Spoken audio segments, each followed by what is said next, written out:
Try to charge me, but I'm not guilty. Jigga Kelly, not guilty.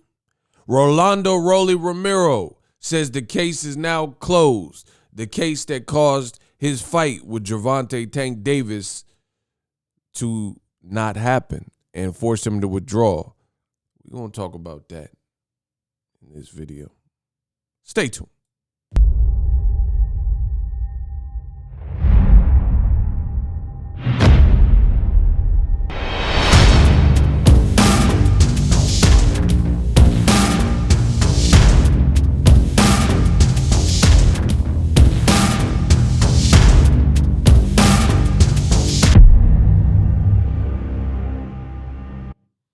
What up, Fight World? It's your boy Ego, and I am back with some more boxing.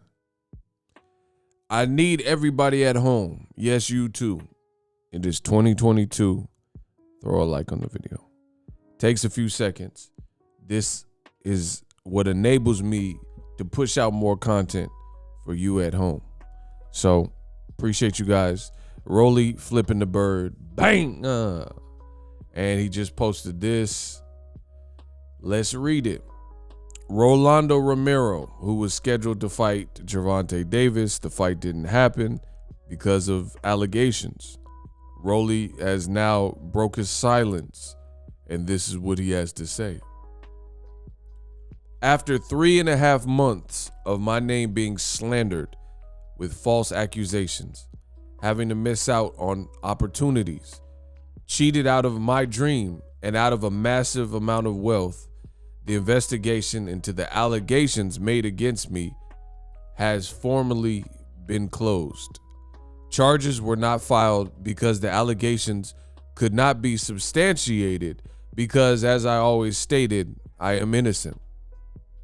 I am now the symbol of freedom, purity, and love, known as the, quote, the boxer formerly known as Rolly. Now you hating MFers can suck my fat black bleep.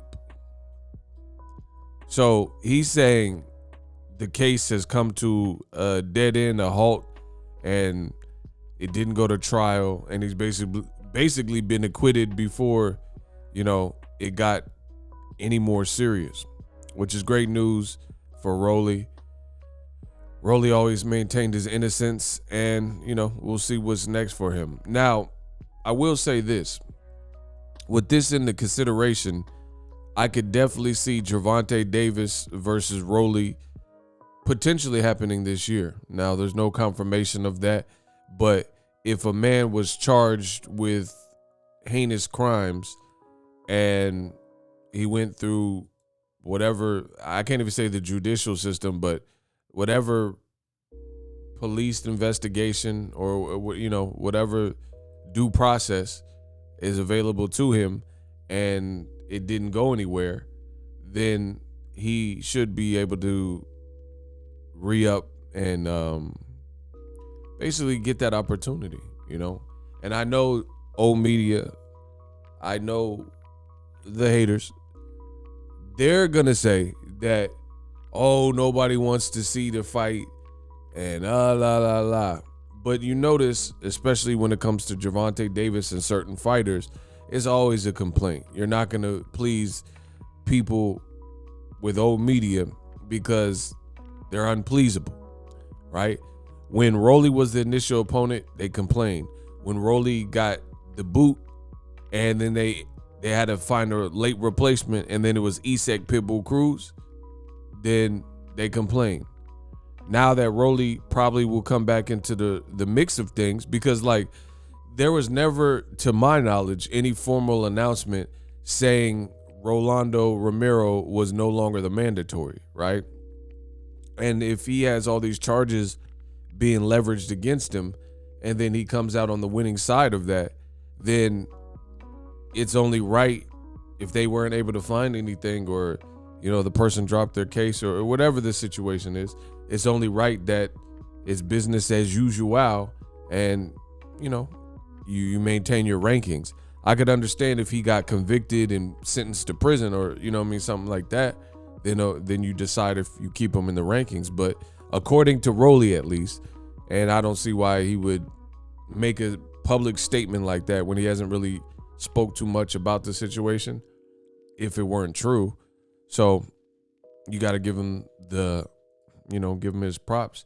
And I think he deserves the opportunity. So I think it's an easy fight to make. Both guys are with Mayweather Promotions.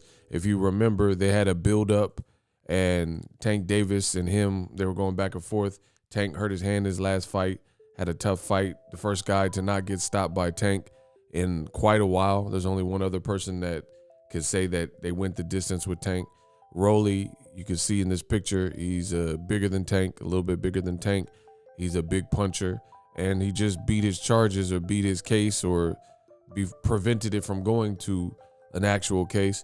So I wouldn't be surprised if this fight is made. I mean, actually, to be honest, I'll say it like this. I don't see why this fight won't be made. You know what I mean? Because I understand the spot was hot, the black was hot, the black was hot, the black was hot. So I can understand why they didn't want to initially go forward with the fight, because we live in a cancel culture, PC society. So people would have protested because the fight was supposed to be on pay-per-view.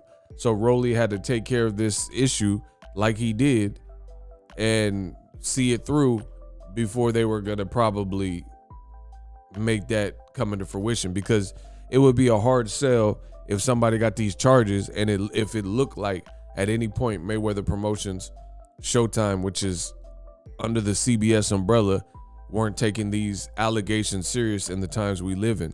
So they had to go through whatever they had to go through in order to come out on the other side.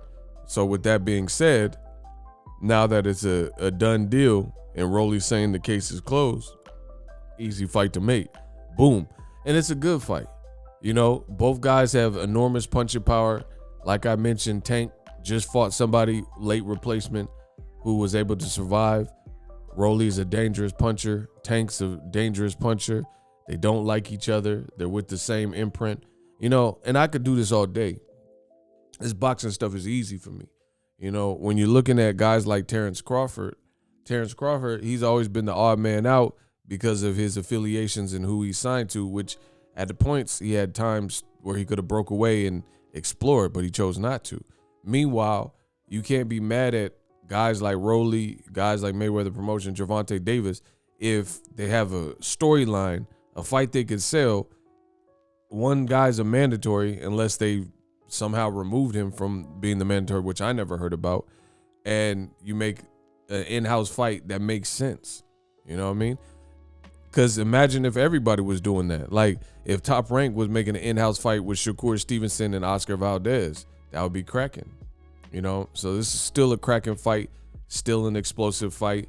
And Tank has been on pay-per-view his last couple times, so you have to continue pushing the envelope, and you have to continue exciting people.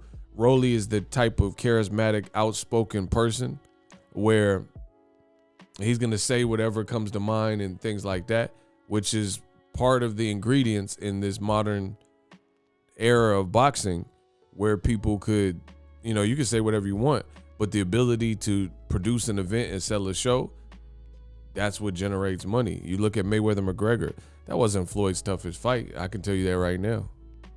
Easy work. Like I said, I ain't got work. Conor McGregor, he's a young, hungry lion. Like I said before, I'm gonna beat Conor McGregor in about 7, right? So we know that wasn't Floyd's toughest fight, but it was his second most lucrative fight, just behind Pacquiao, which was an anomaly of fights. So that's not bad. So we know this. We know how this goes. We know how this story goes. It's a fun fight with Rolly and Gervonta. It's a explosive fight because somebody probably will be knocked out or at best hurt. Rolly just beat his case, so he has that storyline. All this is ingredients that you mix into the gumbo pot, and it sells. So I think as they look for Tank Davis's next opponent and next big event, because Mario Barrios, he already fought him. He's moving up to 47. What other fight is Tank going to have that's realistic? And of course, people are going to say, Lomachenko and stuff like that. But I don't I don't see that as super realistic based on multiple things, like, you know, the different sides of the street. Lomachenko's gonna want money that he probably can't validate based on what he sold, things like that. So Ryan Garcia, same thing. It's like Ryan, his expectations, I don't know if they'll be real. Ryan has pulled out of fights, so who does Mayweather Promotions want a chance that they spend the money on posters and stuff like that? And Ryan is coming off a long layoff, so there's a built-in excuse right there if he were to fight Tank Davis straight away, et cetera, et cetera. So it may be Rolly. I can't say this for a fact. I don't know what is being planned, but I would definitely put Rolly in the top list as candidates to possibly fight Gervonta in 2022. Let me know how I did in this video. Subscribe to the channel. Congrats to Rolly, beat his case, and I'm out. The future is now. The Hibernation 5s by Kenichi Bear.